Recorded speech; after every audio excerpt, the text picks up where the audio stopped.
All right. Going live in 3, 2, 1. Ladies and gentlemen, welcome back to the 5th official episode of the UN podcast. Now, today's episode is not your ordinary episode. That's right, ladies and gentlemen. Today, we're joined by no ordinary man.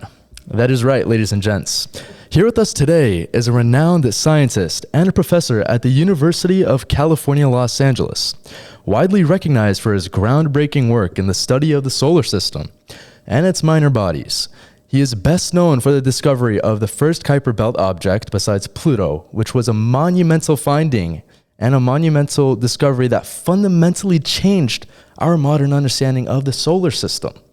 Ladies and gentlemen, please welcome Professor David Jewitt. Professor, thank you for joining us. You're welcome. Yeah, so today we have a few questions for you. We want to engage with a couple of contemporary ideas that are going around that I'm sure you're more than aware of. But first, I want to talk about your background. So as of our understanding of reading your biographies and, even your accent, you're from Britain, is that correct? Yep. Yeah, so here, let's move this a little closer. Oh, okay. Perfect. Yeah, so what was that like and what brought you to America? Yeah, I grew up in London, in North London, in basically an industrial area of North London. So everybody, all the kids where I was, went from school into a factory. Mm-hmm. And like my dad, they would work on an assembly line putting things together, typically things made of steel. Mm-hmm. No electronics. Right. Before electronics, almost. So I just got interested in stuff in the sky when I was very, very young, like 7 years old. Mm-hmm. And I just pursued that, and I just kept asking people questions, and I realized that nobody around me knew anything. And then the more I found that people didn't know anything, the more excited I got about asking more questions that they couldn't answer. So it was like, I can think of all these things, and they don't know the answer. Then I realized later on, it's not just my parents and, my friends and stuff like that, and even my teachers at school didn't know. Mm-hmm. It's that actually nobody knows. Like a lot of stuff that you think, I thought should be known, was not known at all because science hadn't got there yet. Mm-hmm. So that just seemed like an amazing thing to me because I thought people have been around for thousands of years, millions of years maybe, and we should know the answers to all these questions, but we don't. So because nobody in my family went to a university, or we didn't even know anybody who'd been to a university, nobody ever mentioned that possibility to me. So I didn't, until it was almost too late, I didn't know I could go to a university because how can you possibly do that? Right. But some teacher mentioned that possibility just in time, and I applied to a bunch of universities in England, and I ended up going to the University of London, a place called University College London. That was a really good thing for me because everything I got there was new. It was like entering another planet, basically. All the stuff they told me at this university was absolutely unknown to me. It was absolutely fascinating. And it just took me out of London. It's like I grew up in this kind of poor environment, and then I just found there's this other world full of space and science and physics and stuff. Just took off from there. So why did I come to the U.S.? Is that your question? Yes, that is the second half of the question. Yeah. I'm an immigrant. Oh no. So, I'm in the U.S. because I hope so. So I got into that because at that time, the best telescopes were in the U.S. The biggest and best telescopes were in California, actually, down in Palomar, near San Diego. I don't know that. Yeah, and it's called the 200-inch telescope. And I knew about that telescope, but I didn't know about anything in the U.S. Back then, before the internet, very hard to get information about anything. So all I knew about the U.S. really was that Kennedy was the president and he was assassinated. Right. Because we had that, on the news. Right. And then there's this other guy, William Calley. You know who that is? I'm not familiar. William Calley. William Calley was this American soldier in Vietnam who led a platoon that just went out and was exterminating Vietnamese citizens. So the American mission was to stop the North Vietnamese, the Viet Cong. Yeah. But they got the idea, well, they're all the same. They're all just gooks, is what they called them. And we'll just kill them all. So they would just go into a village and rape and murder everybody. So, and actually that was probably army policy at that time. They said that it was not. Yeah. He became famous because he did this kind of Nazi-like thing on behalf of the U.S. in Vietnam. So those were the only two things I knew about America. Oh man, that's not so a good start. Dead president and a mass murderer. Assassin. Yeah. Wow. And then there was one American guy, a professor at UCL in London. He said, "Why don't you go to Caltech?" And I said, "Well, I don't know what that is." And he said, "Well, find out." So I found out, and I wrote to him. I said, "Hey, can I be a grad student?" And they said, "Yeah." Well, that's amazing. Oh, yeah. I mean, I don't know how I'd feel if I'm moving to a place where the president's recently just been shot in the head, and then wasn't that recent. But it was, yeah. I mean, yeah, I've heard of atrocities and the war crimes that we've committed in Vietnam, and I mean, various places in the world, but hey, we're number one, right? Yeah. Nervous chuckle. Uh-oh. Yeah. Well, so now that we've covered that, you're clearly astounded by astronomy and whatnot. That's obviously led you to the point that you're at, but how did your parents feel? Because I don't imagine they were too thrilled, unless I'm wrong. When in my family, I think they were always saying things like, well, it's nice that you've got the astronomy thing. Yeah. What are you going to do for a job? Because nobody knew. There it is. I didn't know you could be an astronomer as a job. Like I couldn't imagine. Even now, it's hard to imagine that somebody pays me to do. Must have sounded foreign.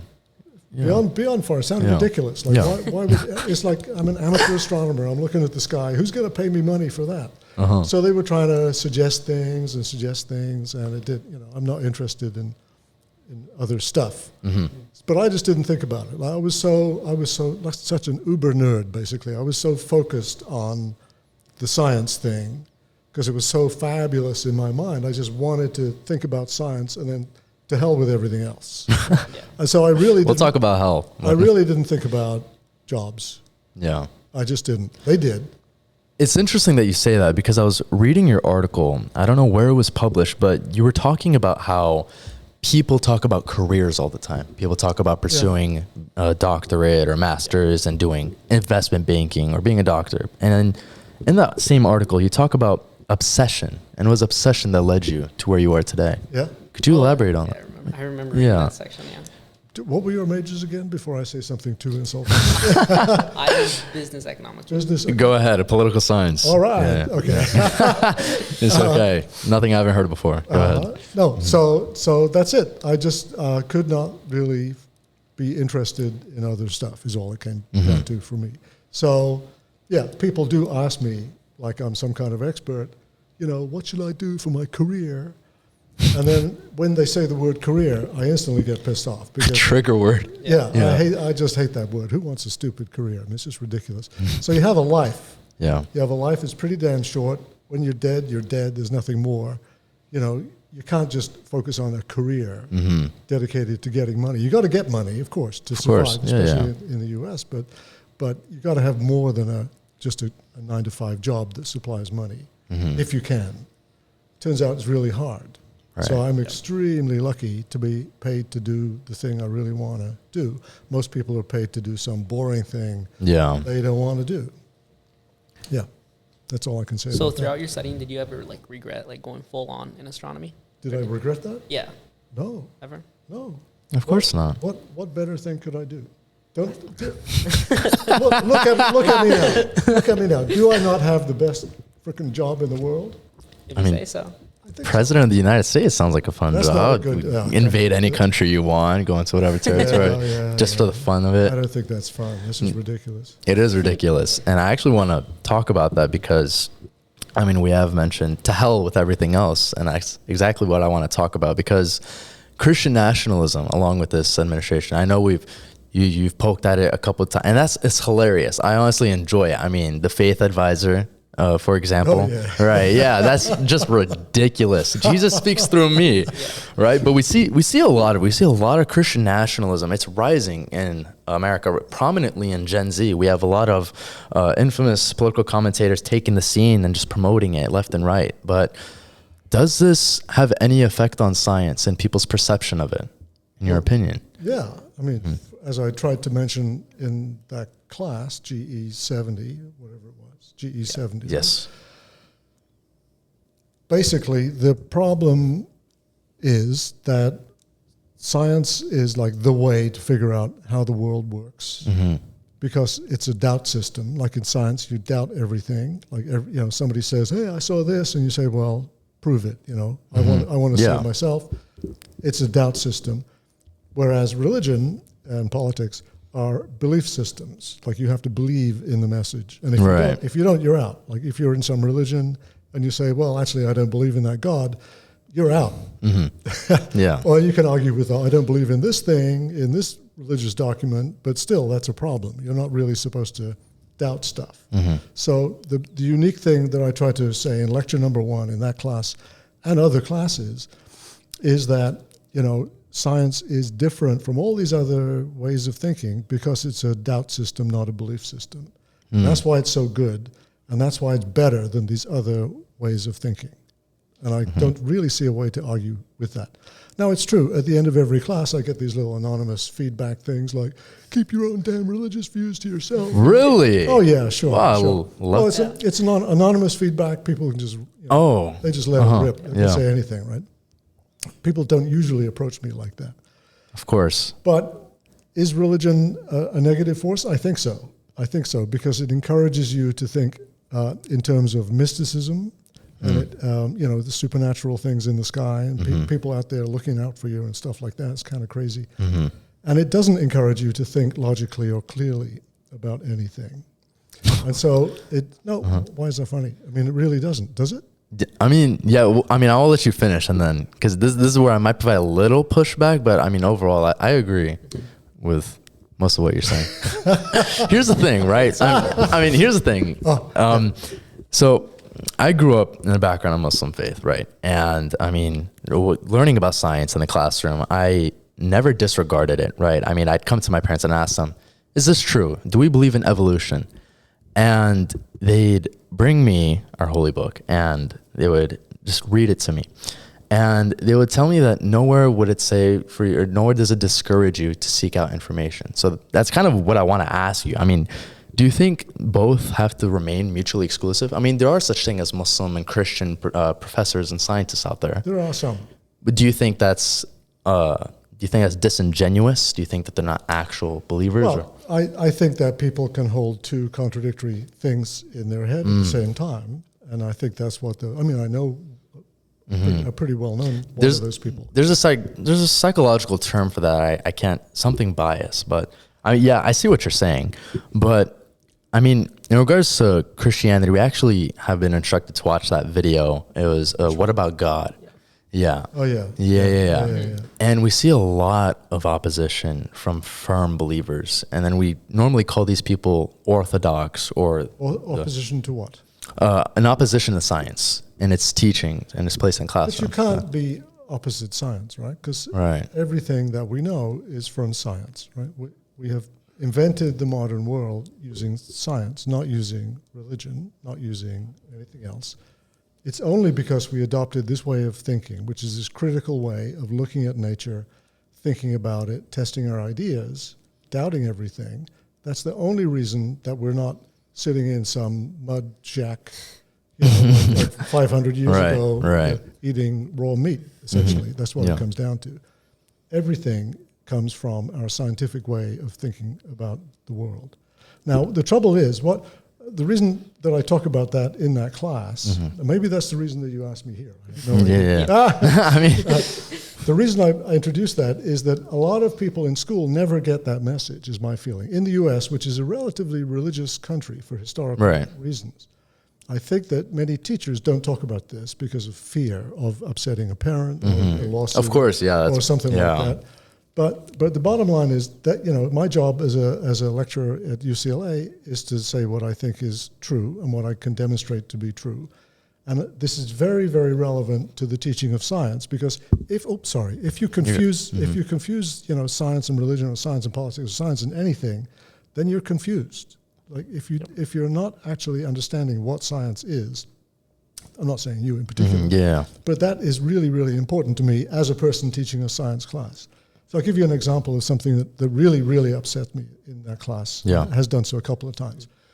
So I go through the class, right? Mm-hmm. Towards the end of the term, I get this little booklet put in it's a physical thing, a paper booklet put into my mailbox.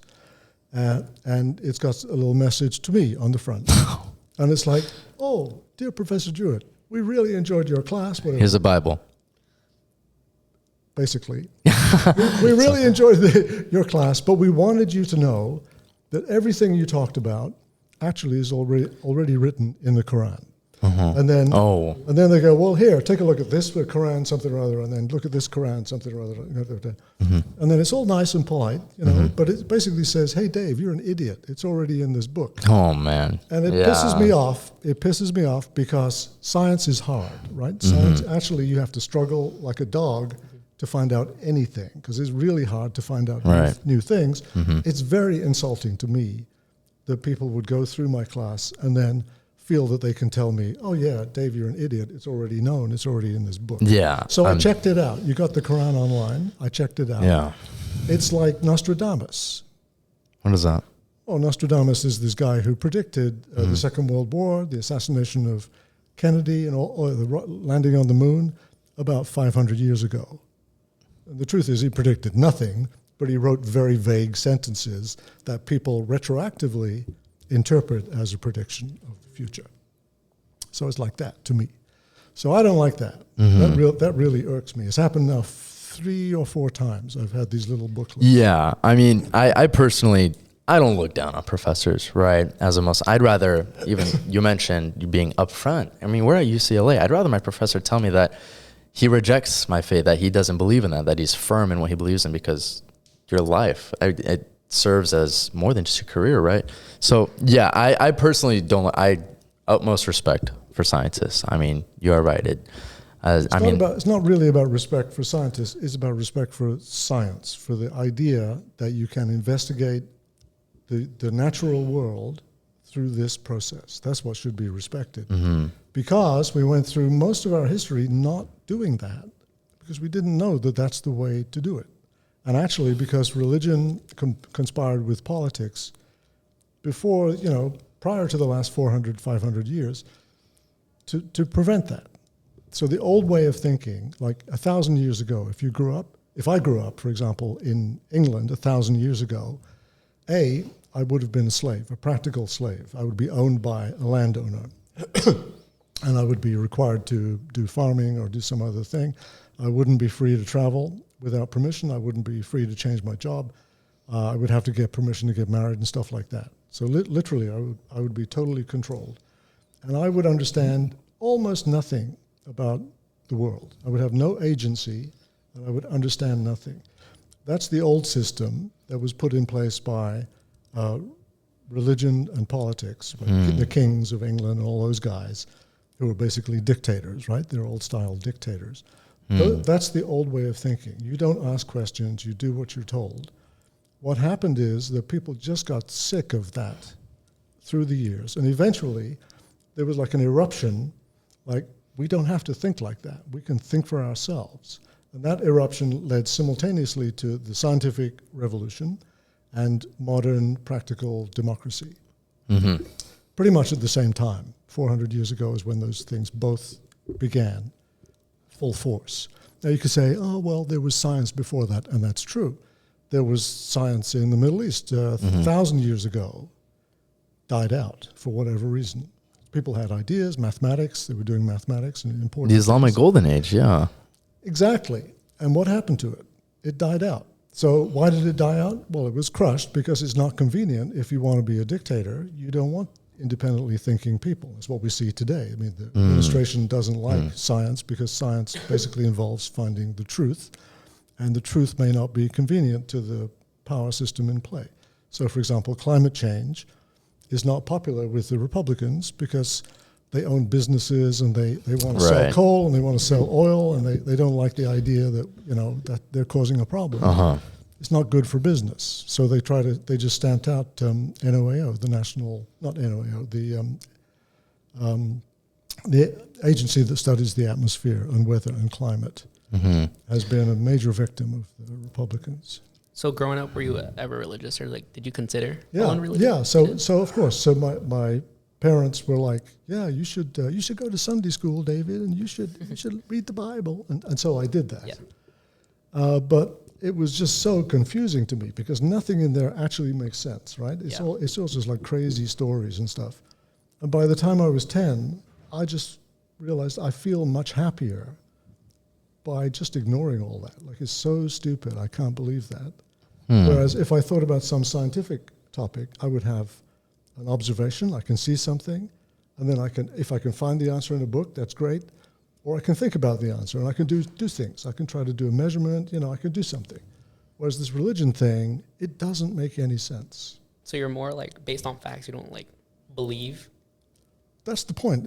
Science is not a belief system. It's an evidence system. Okay. That's the whole point. Yeah. Yeah. Well, so you can believe stuff if you want. Now, what people don't like, I think, when I say these things, and the reason I get some negative comments, only from like 3 students out of 300, the reason is that they think I'm attacking them for being religious. And I don't say that at all. So I never say in my class that religious people are stupid, right? Because I actually don't think that's true, right? You already said there's a bunch of scientists who are religious. Yeah, sure. And I don't say that religion even is a totally bad thing, because I know that religion actually can be a good thing. And so the good aspects of religion that I see are those that are connected with its social function. So religion is kind of defines a group, and many people like to be in a religion because it defines a set of people bonded by a common idea, right? Essentially, A social contract. Yeah, it gives them with a social environment, and they can it makes them happier. So that is a good thing.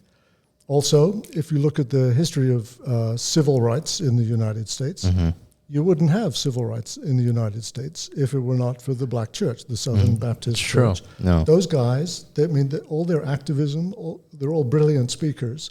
They learned that in the church by doing these sermons and singing and stuff like that. Wouldn't have it without religion in that case. So I do not doubt that there are many, many good religious people doing good things. That is absolutely true. But as a way to find out about the natural world, it doesn't work. Okay.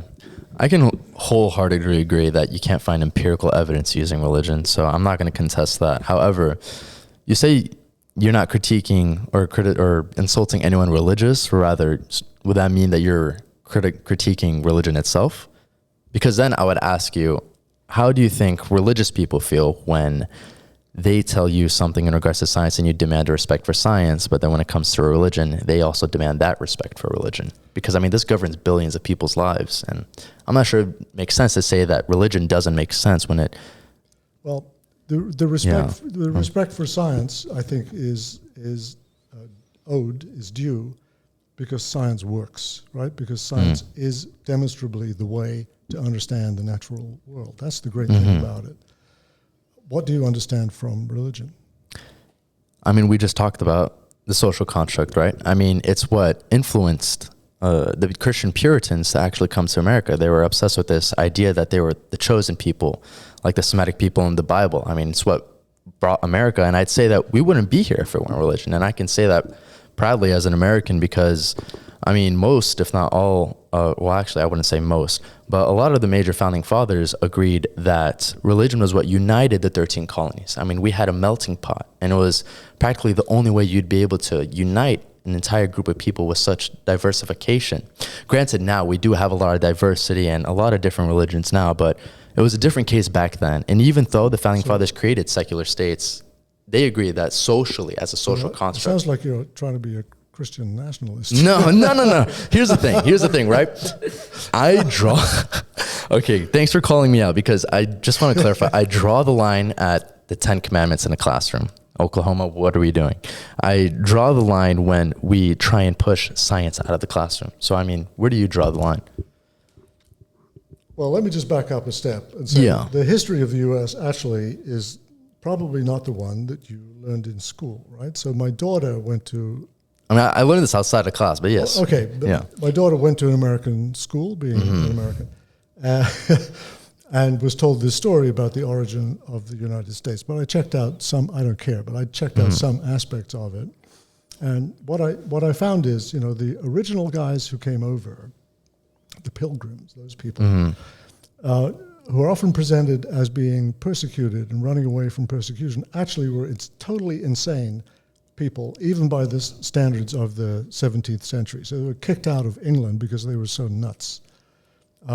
You know the Branch Davidians and Dave Koresh? It's a cult. Never mind.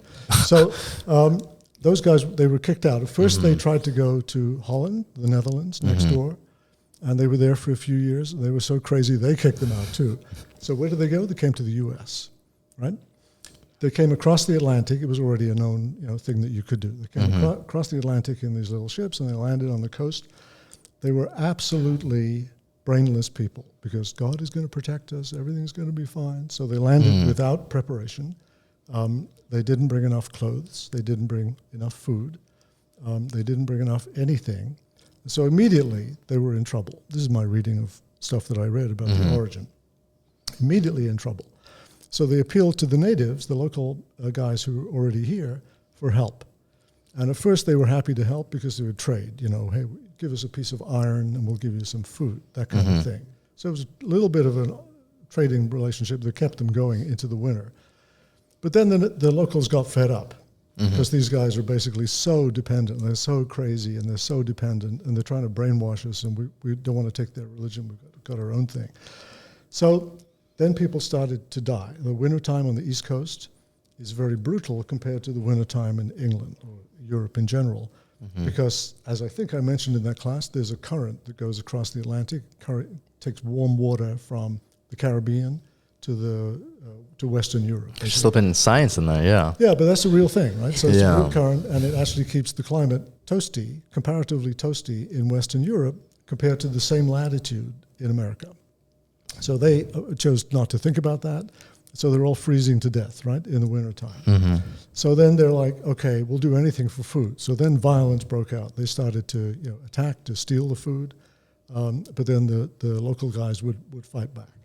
It got so desperate. The local people had sky burials. When somebody died, they would put them on a platform. Few feet off the ground, and then birds would come and eat their bodies. That was their burial technique. It got so bad that the pilgrims would take those bodies and eat them. So they were cannibals to try to survive through the winter because they were so sure that everything's going to be okay. We don't need to make any plans. We don't need to think about anything. They actually resorted to cannibalism, not just of their own dead people, but of the locals.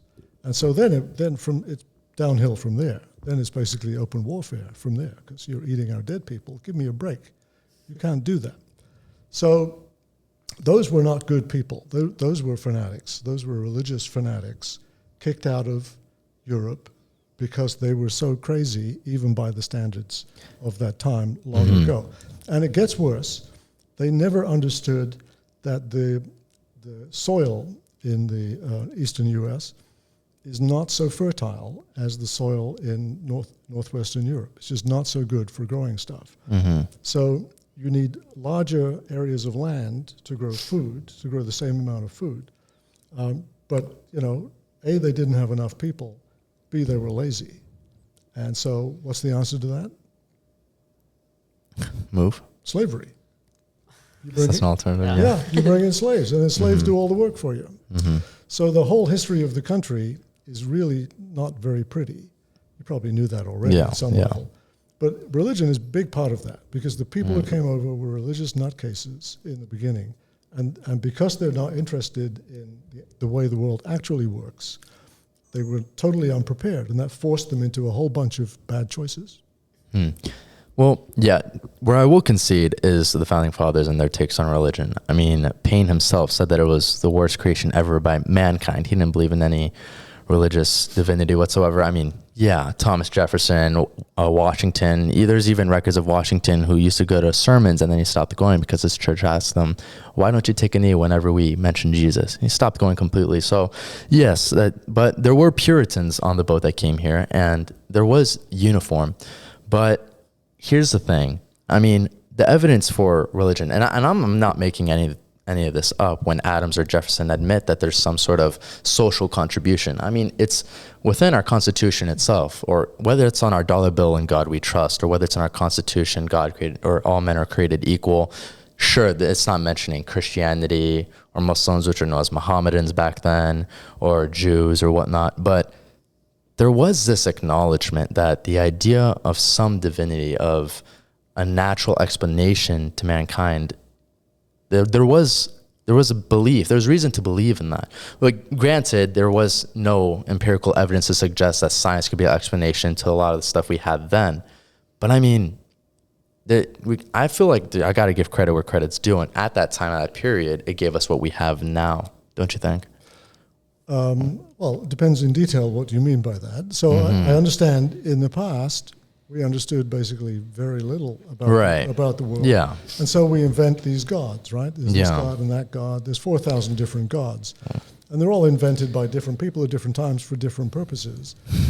It's strange that we would pick out one or two now and say they're the actual god. You know, it's just they're things invented in the absence of understanding to try to explain the world. That's the way I see it.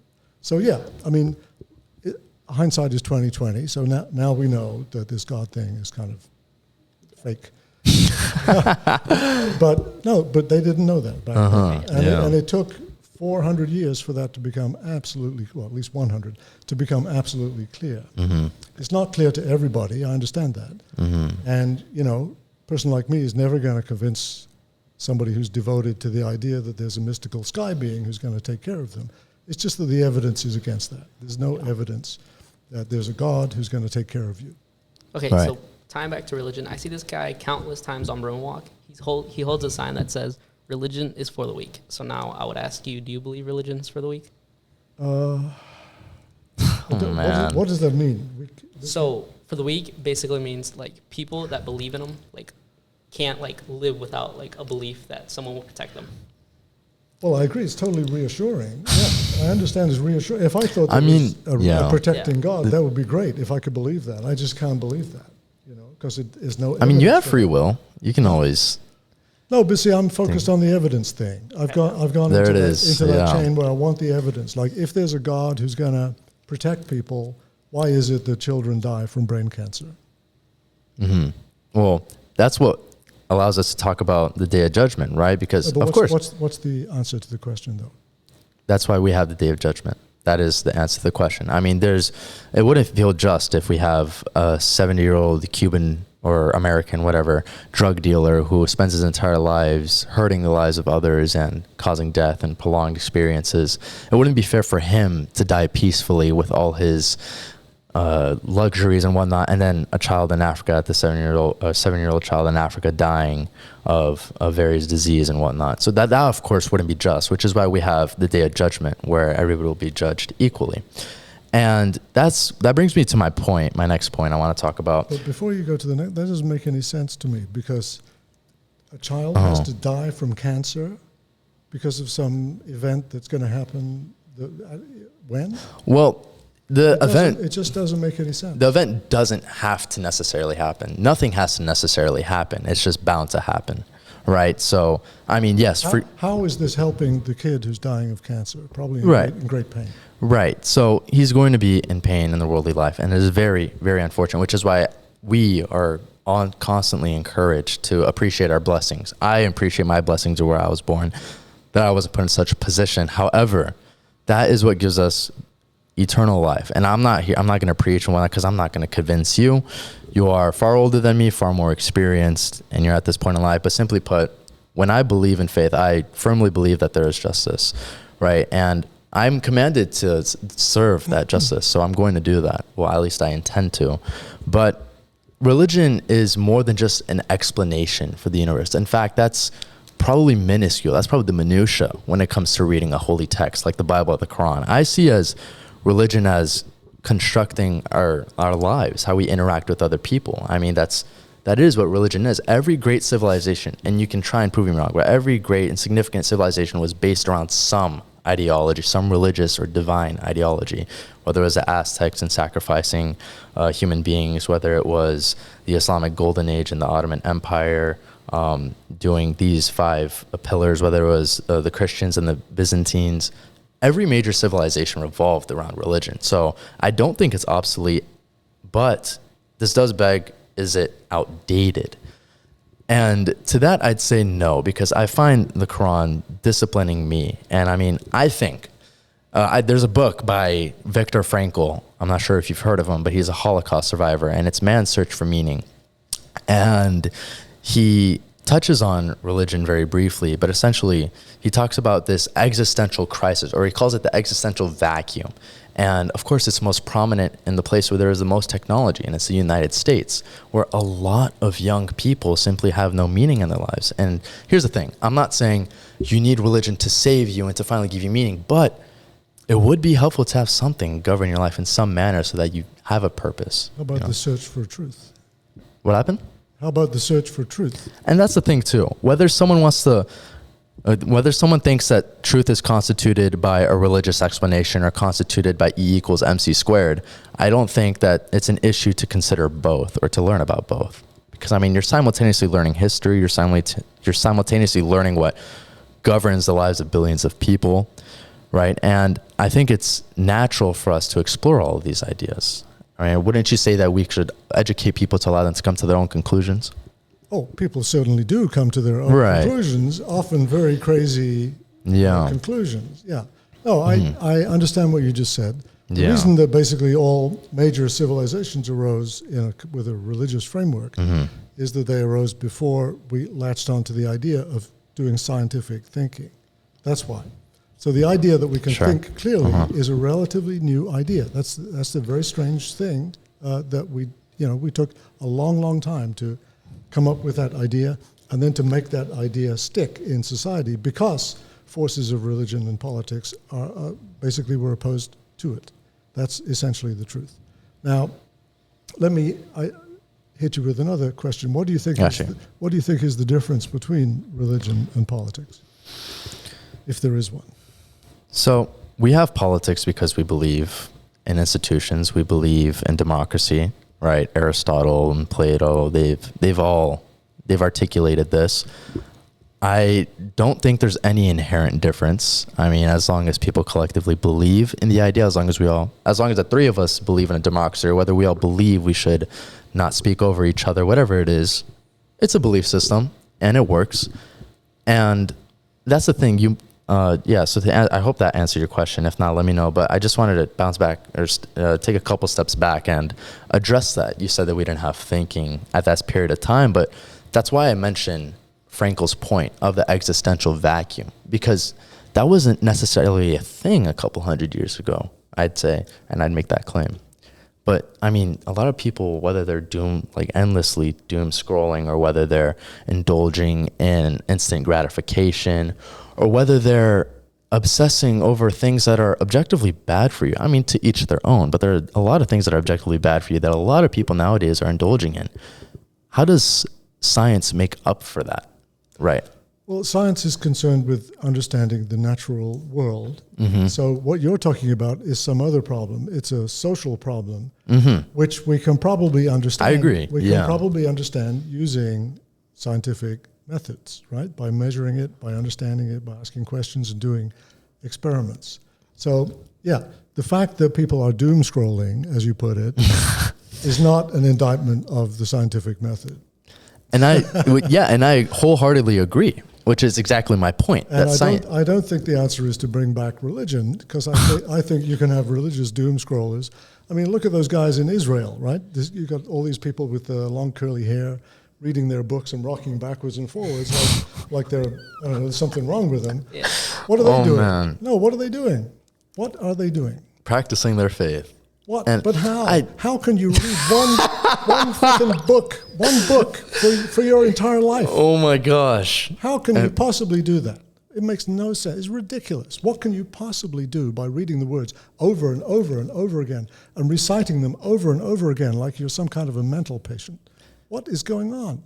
I see that all around. I see that in all sorts of religions. I just see it as an endless conflict, right? Where people on one end are endlessly criticizing science, and then you have scientists on the other hand who say, well, criticize me all you want, but I have empirical think- evidence to suggest. I think that actually, if you, and this is again something I tried to do in my class, but obviously failed in your case. Okay. I think you can sort of make progress by pointing out what society was like before we had science. It was horrible. It was absolutely horrible. You wouldn't like it at all. I wouldn't like it. Nobody would like it. None of the things that make life comfortable and pleasant and nice existed before the scientific method enabled them. Which is why we look at society now without religion. I mean, with religion completely out of the equation, which I'm asking. I do, but a lot of people still have religion, as you said, and as apparently you do. Uh-huh. The U.S. still is, because of its origin with these guys on the boat, the U.S. is still a relatively religious country relative to other. Now it's coming back. To other developed countries. And there is a religious revival coming around.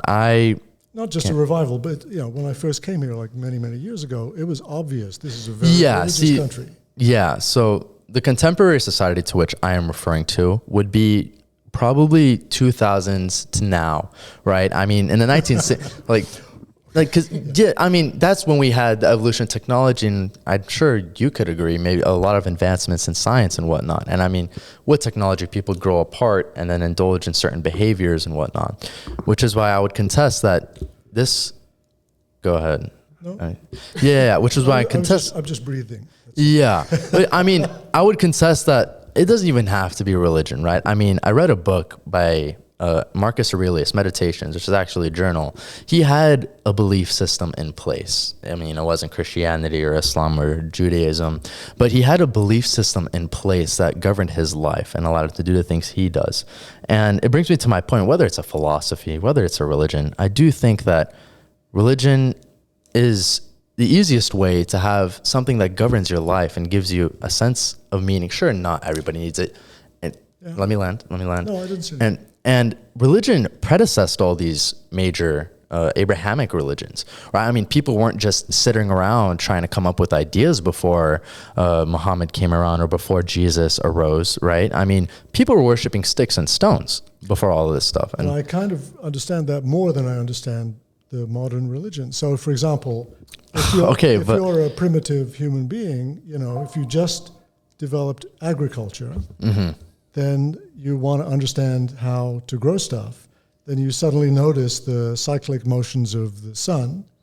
The sun obviously is very important in agriculture. You notice the cyclic motions of the moon. That's a good way to measure time through the year. Yeah. Those are things in the sky. Makes sense to at first regard those as gods because they're very important in controlling your life through agriculture. So I understand that completely. I see that connection. I jive with that. That's Thank good. you, scientists, for our avocados and carrots. I'm eating them every day at the Nev, so yeah. But really, that makes a lot of sense to me. But then these stories that have come up in these more recent versions of religion seem more ridiculous to me. And I never know, given that there are 4,000 different gods, how do you pick on this one or that one? Well, yeah, it brings a personal preference, right? Yeah, I mean, there's only two possible outcomes. Either they're all man-made or only one of them is true, which is zero. what separates me and you, right? Zero of them are true, I think. To each their own. I think it'll be futile for us to go back and forth. Yeah. I mean, I appreciate you trying to convince me, and I appreciate your take. Here's the thing. I'll always advocate for a democratic environment where we're allowed to exchange ideas. But I mean, you see that less and less now, I think, with this surge of Christian nationalism, whatever you want. Would you agree with that statement? Are you trying to get me to say something about Christian nationalism? I think that's a really bad thing. Is that what you're getting at? Yeah, essentially, there's less room for us to actually debate and engage in these kinds of ideas with this. Well, I'm here. I mean, we're talking about it. Yeah. Well, thankfully, yeah. See, I'm sane, right? I mean, I think a lot of people are nervous to voice an opinion when they shouldn't be. I think it's okay to have an opinion. You don't have to have the same opinion as everybody else. I do think if you want to believe in something that I think is ridiculous, that's absolutely okay. It doesn't make you less of a person. It makes you wrong, in my view. But that's my view. I think it's okay Of course. to say that. Of course. So I think, we should have more open discussion, and it should be done in a polite way. Yeah. Yeah. I mean, we see that a lot with people voicing their opinions, and then it ends up fatal, right? I mean, I'm sure you're... See, you didn't really... The thing is, for example, just back there, you kind of changed the subject on the dead child or the dying child with cancer thing. How do you mean? Well, I think that's your way of not having a conflict. So you changed the subject to something else and said that there's some judgment thing. To me it sounds silly, right? Judgment when you're dead, it doesn't make any sense. So go back to that, if you don't mind, just for a brief moment. What kind of a God is it who wants a 2-year-old child to die in pain from brain cancer? The answer I would have is that's not a very nice God, if that person is real. But I think instead there's no God. I've heard this old tired trope countless amount of times by atheists, and I mean it's mirroring Richard. Why is it tired though? Because it's tired because it's used a countless amount of times, and I mean to believe that we haven't had religious figures or theorists within the thousands of years of these religions existing actually explain and have answers to this. So I think it's disingenuous for scientists to stand there and dogmatically say that they know that religion is nothing but hocus bogus, that it's simply man-made, when there's literal theorists who have debated with atheists and all the like within these thousands of years that religion has existed. So I as a freshman at UCLA am not the first person to have these kinds of explanations. So I mean, when I hear it over and over again, I mean, there are the answers, and whether you choose to accept it or not, that is up to you. But there's no answer, right? You don't have an answer to that question. I do, but I would say that look at it carefully, and actually the person who is trying to save that dying kid with cancer is a scientist. And it may work, like we are being able to cure more and more cancers as time goes on. So the science there is clearly doing something. Religion is saying, it'll be okay when you're dead. That doesn't make any sense. That's not a very satisfactory way to address that issue. So, yeah, I mean, we'll move on in a bit, but I just want to say, I mean, we can critique these things, we can critique ideologies all day long, but I mean, history has shown that they can simultaneously exist. I mean, the Islamic Golden Age with mechanical instruments and Ibn Sina creating medicine and whatnot, he lived and died as a Muslim, right? So to say that as an ideology, this Ibn Sina, I'm not sure if you're aware, but yeah, he is the reason we have a lot of things we do in the medical field today. I mean, he created washing your hands, medicine, medical instruments. You can look this up. But he lived and died as a Muslim, and this is one of many examples. Nobel Peace Prize winners, a Muslim, UCLA actually. And it just goes to show that regardless of what you may think about an ideology, there are people that are... So this doesn't disprove science, but... You've done it again, though. You've deflected again. How so? From that Did you issue, want... Because you didn't really answer, why is it okay for some supernatural being to allow a kid to die from cancer? Yeah, sure. Why? Yeah. Why? When you're all-powerful, you can do what you want. Why would you allow that? Okay. I think it's important to clarify that God, in this instance, wouldn't inherently want for something to happen, right? We have to distinguish this, that because God has power over the universe does not mean that it goes the way that he intends. And this is something a lot of atheists do, I rather, if not all, where they conflate the idea of having free will with a predicted outcome or with the actual outcome. And whether you choose to listen or continue listening or not, that's completely up to you. But long story short, we have the ability to have free will, right? So everything we've done has led up to this point in time, to this person having disease or this person having a drug addiction. Every series of actions has led up. The kid doesn't have a drug addiction. He has cancer. He didn't get right. So then the empirical, colonialization. Nature gave him cancer, right? And the empires, whether it be the French or the English, out of their own free will, have had institutions in Africa that have disabled these homes and disabled these countries, hence their inability to have actual institutions to provide healthcare to these kinds of kids, right? So it's free will that... What do you mean? I don't know what you're talking about. Okay. Simply put, everything that we've done has led up to where we are in this point in time, right? If David Jewitt were to God forbid, die in a car accident right now as he leaves the Nev, right? He wouldn't be here. Is that a death threat? No. He wouldn't be here if it weren't for his free will to be in this specific point in time. Now, I'm not saying that it's the kid's fault for having cancer. It is very unfortunate. But to say that God intends for that to happen is disingenuous. For the sake of time. Why not use the supernatural power to stop it? Yeah, see, that's where free will comes into play. Right? God doesn't religion is a test. God doesn't have free will. And you're ignoring. This is what you're doing. You're ignoring the concept of Judgment Day, right? So because there's no such thing, right? Right. So what is this Judgment Day? See, so when when is this? So here's what we're doing. I'm providing you an explanation. You're denying my answer. You ask another question. I give you an answer. You deny it. No, this is interesting because this actually is the schism between linear thinking, scientific thinking on one side, and supernatural. We were making a lot of progress. Supernatural thinking on the other side. No, really. So you're not following the rules that I'm following, which is keep it on the path where there's evidence to justify what you think. Mm-hmm. You've gone beyond that. You're not using evidence. Yeah, that's why it's called faith. I mean, right. I don't mean to sound condescending, but I mean that's why it's faith. At the end of the day, there's no empirical. I can't show you God looking down at me at the sky. And I mean, and then that's why you think it's silly. But that's what governs part of my life. You think I'm stupid, whatever. You're completely... Well, see, there you go. Did I say you were stupid? I mean, you did say that religion was silly earlier, but regardless... Religion is silly, but did I say you're stupid? No. Okay. So please. No. Hypothetically, this isn't me assuming the kind of person you are, right? I mean, so far this conversation was civil. I appreciate it. But yeah. I mean, for the sake of time, we'll move on. But I just want to clarify. Appreciation for science always, and I can't wait for the next groundbreaking discovery. Time machines, where are you? But with that being said... He's backing out now.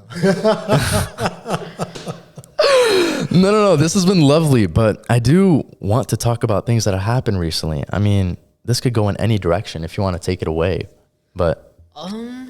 We could talk about something that recently happened. Are you up to date with the shooting that happened in Minneapolis? Yeah. So what do you think personally on that? Whose fault? Who would you put fault on? Is my question. The killer. Okay, so you think I saw a murder. Okay.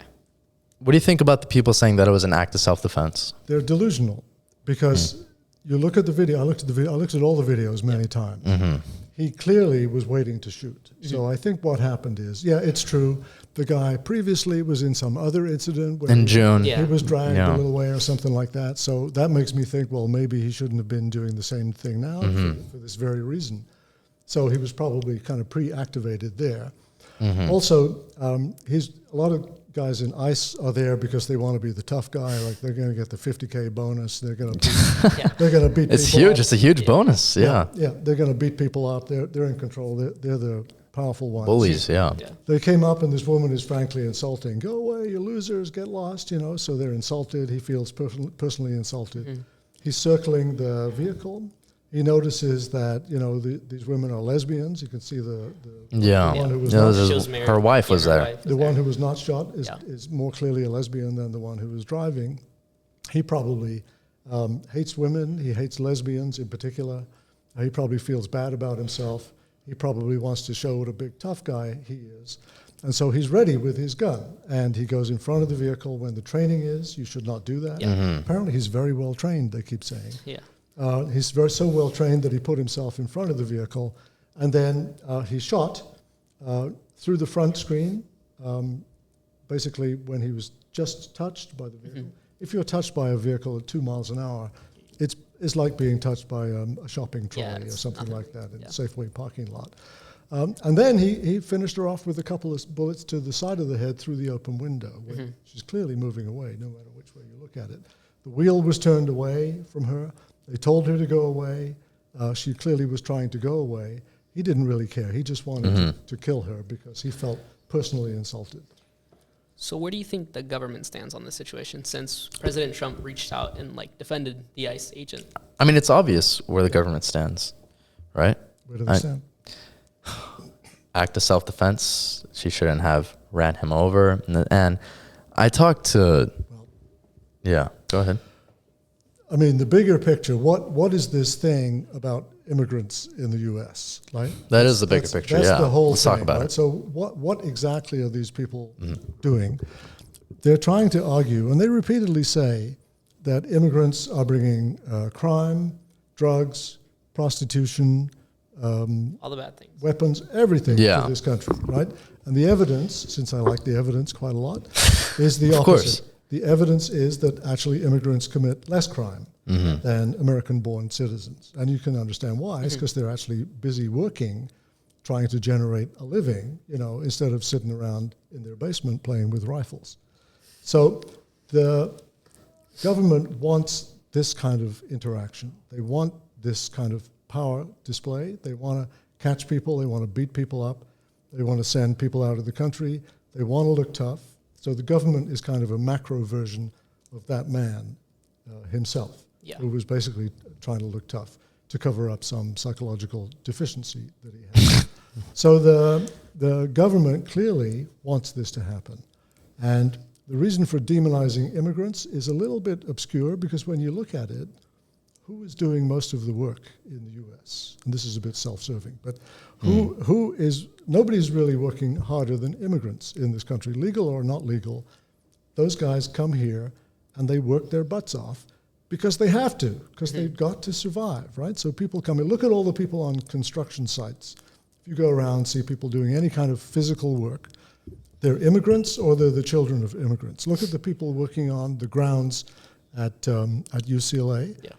Most of them are immigrants or probably the children of immigrants. They're like recent arrivals in this country. Both of us, yeah. All of us. Look at people doing hard work.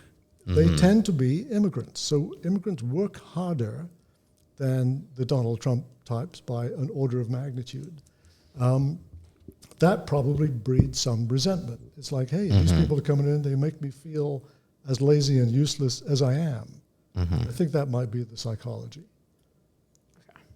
And it's easy to hate a group. Like if you identify a group. An out group, yeah. There's an in group, out group. But this is so stupid. This is like stupidity to the power of 10 because those people are doing the work. And if they're gone, nothing is going to happen in this country. The work won't get done. The immigrants are doing jobs that American-born citizens, on the average, don't. It's not true. And it's unfortunate.